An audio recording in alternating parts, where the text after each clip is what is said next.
Here is the greatest parable. Shall we open it? Oh, it needs an underlay. Remember, everything in this room comes from this box, so something in this room will work. What shall we use today? Oh, let's use this.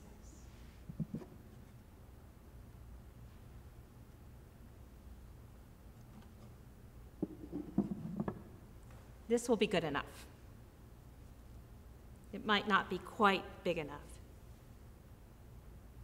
but this lesson is bigger than any underlay or anything else for that matter.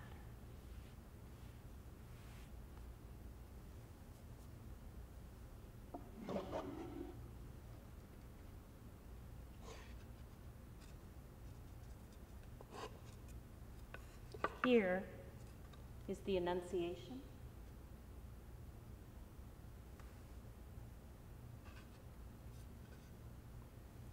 The Transfiguration.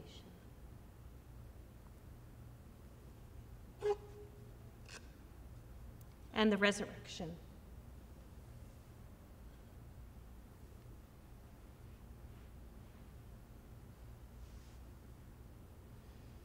The baby was born,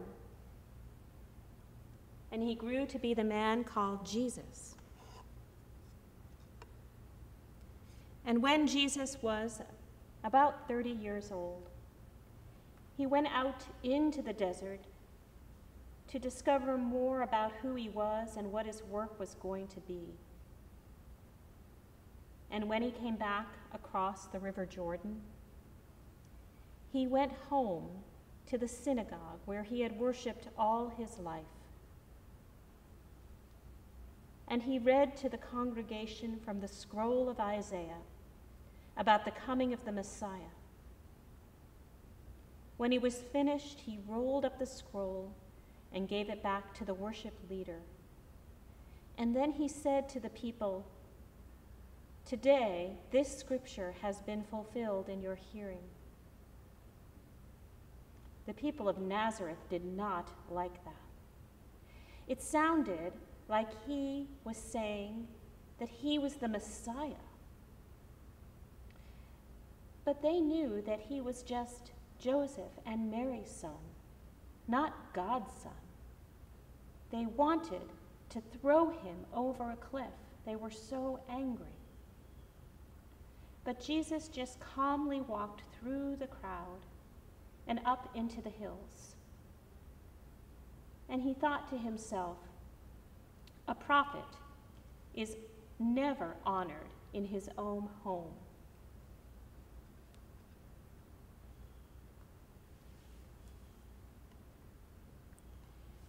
Jesus had a great deal of work to do, and he knew that he needed help, but who would help him? He began to look for just the right people. He found his first disciples as he walked along the Sea of Galilee, the shore of the sea.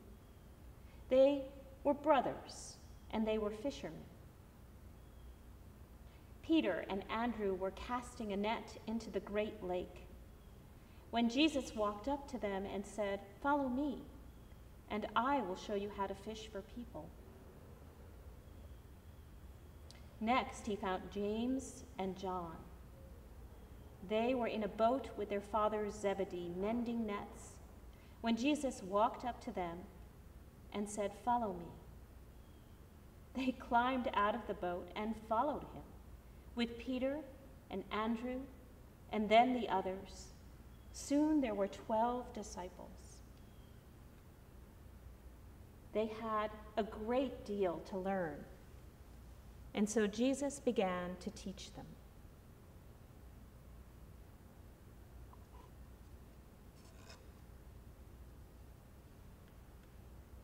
Once Jesus took them up onto a mountain to teach them. Others saw them going on the way and followed. They wanted to learn too. First, Jesus blessed them. The 9 blessings he gave them that day are sometimes called the Beatitudes. They are ordinary but remarkable things that people do that bless everyone. Their name, beatitude, comes from a Latin word, beatus, which means happy. The Beatitudes are the true happiness makers. After that, Jesus taught them many other things. Matthew tells us, on that day he taught them the Lord's Prayer. And all of that teaching together is called the Sermon on the Mount. Jesus did not just teach on mountains, though. He also taught on flat places. Luke tells us about the Sermon on the Plain. And he also taught as he was just walking easily along the shore of the great lake. And he kept on teaching and healing and blessing the people.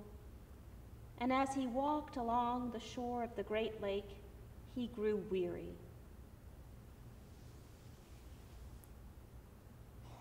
And so Jesus and the 12 decided to get into their boat and go to a deserted place to rest. But people saw them going and ran ahead to be there. And so when they got there were already many people waiting. And then more people came from the surrounding village, and then more. Some people say that there were 5,000 people there that day. The disciples wanted to make the people go away. But Jesus said, "You need to feed them." How could they do that? All they had with them were 5 loaves of bread and 2 fish. It was not nearly enough. But Jesus told the people to sit down. He broke the bread and gave thanks to God. And then the disciples passed out the little bits of bread and fish to everyone, and they were all satisfied. There was more than enough. There was 12 baskets left over. After Jesus had fed the people with his presence and the little bits of fish and bread, the disciples and Jesus climbed back into their boat to find a place to rest. As they sailed away and the wind filled the sails of their boat, the disciples must have been shaking their heads in wonder. What had just happened? It was unbelievable. It was a miracle.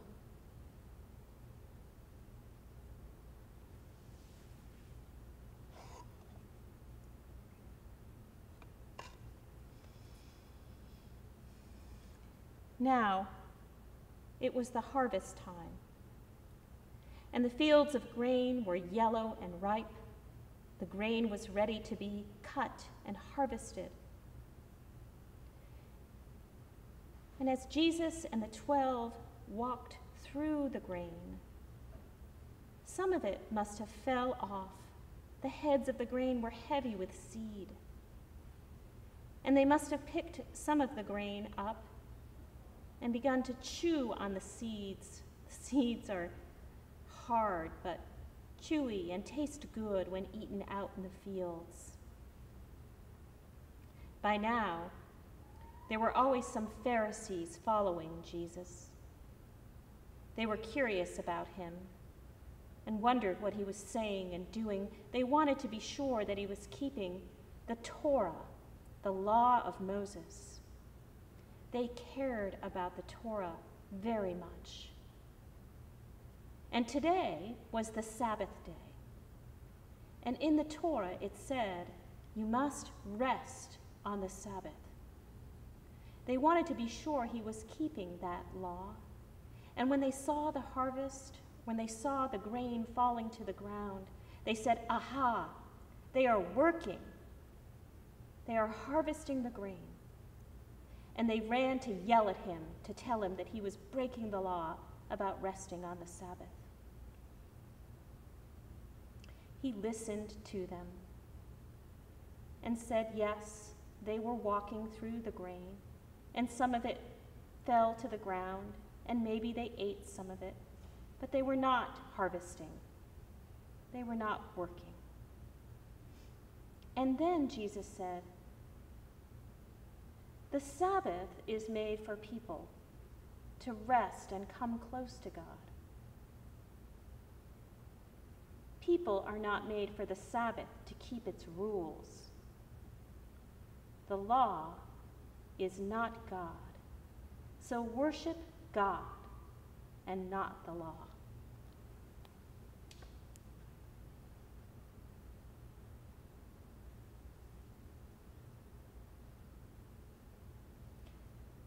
Then Jesus took his disciples up on the mountain.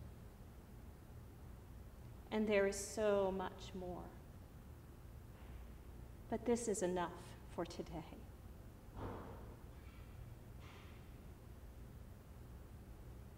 Now, I wonder about all of this. I wonder what part of this story, Jesus' time in Galilee, you like the best.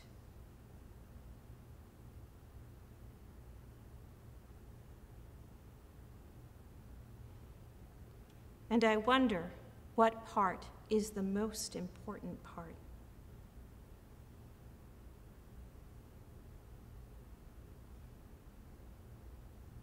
I wonder what part is about you, or what part you were in.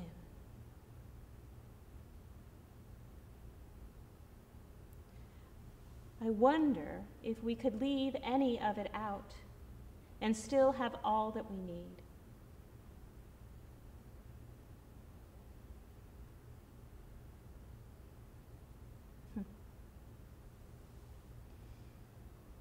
Well, watch how I put it away so you'll know how to do it.